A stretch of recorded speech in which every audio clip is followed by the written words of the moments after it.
क्या नाव? मोगी। क्या सुनाओ? मोगी।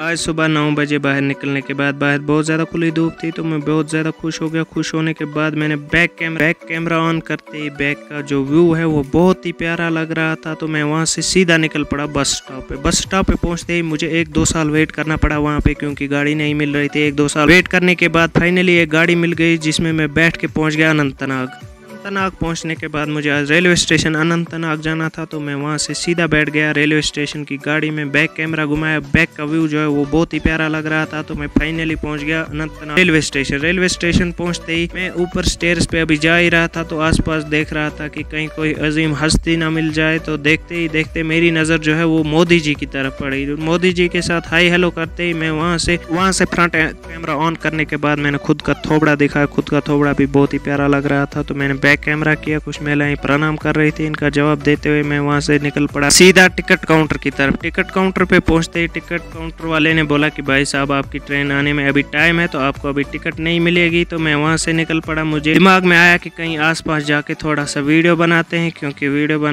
बनाने के लिए मैं आज ट्रेन से आ रहा था। तो मैं वहाँ से सीधा अपस्टेयर्स के ऊपर आ रहा था तो देखा बैक कैमरा करके भीड़ बहुत ज़्यादा थी। तो भीड़ होने की वजह से मैंने सोचा चलो पहले थोड़ा सा कुछ वीडियो बनाते हैं। तो वहाँ से निकला, तभी एक ट्रेन आई। इतने में ही मेरे कानों में एक आवाज़ गूंजी कि यात्रीगण कृपया ध्यान दें, बारामूला से बानिहाल जाने वाले प्लेटफार्म नंबर 1 पर पहुँच गई है। तो मैंने नज़र घुमाई कि ट्रेन मेरे पीछे आ खड़ी थी। तो इसके बाद मैं निकला, सोचा यार स्नैपचैट का फिल्टर यूज़ करता हूँ क्योंकि चिकना बहुत लगा। तो भी वीडियो में दिखाना बहुत ही बड़ी बात को दिखाते दिखाते मेरी नज़र जो है वो आकाश पे पड़ी। आकाश अपनी सेटिंग के साथ मस्त हाई हेलो में लगा हुआ था। तो मैं जाके सो गया मस्त नींद बेंच पे सोने के बाद मैंने सोचा चलो यार 1-2 साल यहीं पे सो जाता हूँ, क्योंकि जब तक मेरी ट्रेन आएगी अभी तो टाइम बहुत है, क्योंकि अभी 12 बज गए थे, 12:40 पे मेरी ट्रेन थी। तो मैंने बिस्तरा लगाया और मस्त नींद सो गया वहाँ पे सोने के बाद मैंने आकाश को भेज दिया 12:30। मैंने बोला जाके टिकट खरीद लो भाई, जुर्माना हो जाएगा। तो ये चला गया टिकट खरीदने के लिए। तो इतने में ही मेरे कानों में और एक आवाज़ गूंजी कि यात्रीगण कृपया ध्यान दें, हाल से बारामूला जाने वाली ट्रेन प्लेटफार्म नंबर 2 पर पहुंच गई। तो मैं भी दौड़ते दौड़ते पहुंच गया प्लेटफार्म नंबर 2 पे, क्योंकि मुझे जाना था अनंतनाग से सोपर। तो यही ट्रेन थी मेरी। तो पहुंच गई फाइनली। मैं जाके दौड़ते दौड़ते अब मैंने सोचा जाके इसमें बैठ जाता हूँ। ट्रेन मस्त होगी, बाहर से जितनी खूबसूरत होगी उतनी अंदर से खूबसूरत होगी। तो जैसे ही मैं ट्रेन में एंटर हुआ तो भीड़ बहुत ज्यादा थी। बाहर से दिखने वाली चीज उमूमन अंदर से बदसूरत होती है। अब आप बोलोगे कि भाई ये क्या बोल रहा है, बाहर से खूबसूरत दिखने वाली चीज उमूमन अंदर से बदसूरत होती है। अब इसका लाइव एग्जांपल मैं आपको अभी दूंगा, क्योंकि मैं ट्रेन में बैठते ही सीट न मिलने की वजह से बहुत ही परेशान हो गया था। अब इसी परेशानी को निकालने के लिए मैंने बाहर कैमरा घुमाया, क्योंकि अब मैं खिड़की पे बैठ गया। बाहर बहुत ही मस्त व्यू था। तो मैंने सोचा आपके साथ भी शेयर कर लूं। इसके मैं खिड़की पे डिस्प्रेशन में 3 किलो जाने के बाद बैठ गया खिड़की पे। यार चलो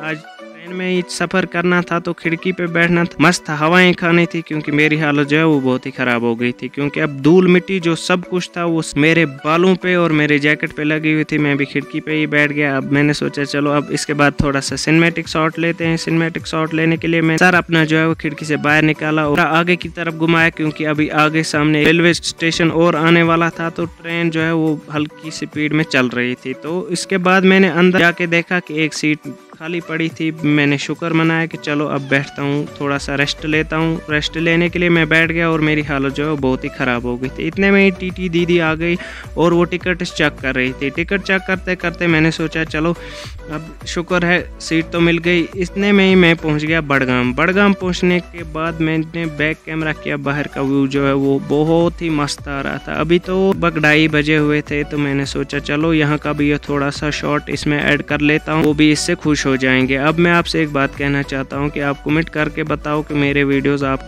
कहाँ से देख रहे हो। और जिसने अभी तक मेरा पेज फॉलो नहीं किया वो पेज को फॉलो करो। अगर आप यूट्यूब पे देख रहे हैं यूट्यूब पे सब्सक्राइब करो। जाके इंस्टा पे भी फॉलो करो। ऐसे जैसे फेसबुक पे प्यार दिखा रहे हो ऐसे यूट्यूब इंस्टा पे सब जगह प्यार दिखाओ, क्योंकि आपके प्यार के बगैर कुछ भी पॉसिबल नहीं है। अब यहाँ से निकलने के बाद फाइनली पहुँच गया मैं सोपर। पहुँचने के बाद मैंने एक लंबी सांस ली कि चलो शुक्र है यार ट्रेन से तो निकल गया, क्योंकि ये तो वर्स्ट एक्सपीरियंस रहा है। बहुत ज़्यादा गंदी थी। गंदी होने के बाद भी चलती यार तो, लेकिन भीड़ जो है वो बहुत ज़्यादा थी, क्योंकि लोग आजकल बहुत ज़्यादा सफ़र जो है वो ट्रेन में ही।